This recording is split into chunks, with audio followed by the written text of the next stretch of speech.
তাপমাত্রা কমার তেমন একটা সম্ভাবনা নেই। তবে আগামীকালকে সামান্য একটু বেশি সম্ভাবনা আছে। আমি কিন্তু সামান্য উল্লেখ করলাম এবং সেটা ২-১ জায়গায়, সেটা হলো রংপুর, ময়মনসিংহ এবং সিলেট। সামান্য বৃষ্টির সম্ভাবনা আছে। যেই জায়গায় বৃষ্টি হবে সেই জায়গায় তাপমাত্রা সামান্য কমে আসতে পারে।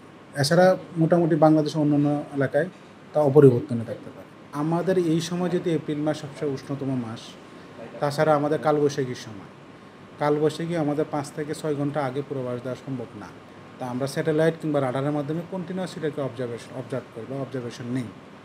অবজারভেশন হলে আমরা ৫-৬ ঘন্টা আগে আমরা ধরতে পারি যে কোন জায়গায় কালবৈশাখী ঝড়টা তৈরি হচ্ছে এবং কোন দিকে যেতে পারে। এখন যদি কালবৈশাখীর সময় আমি শুধু বলতে পারি এটাই যে যখন কালবৈশাখীর ঝড় হবে, এর সাথে শিলাবৃষ্টি হতে পারে, দমকা বাতাস থাকতে পারে, তখন হয়তো সামান্য সময়ের জন্য টেম্পারেচারটা কমে আসতে পারে।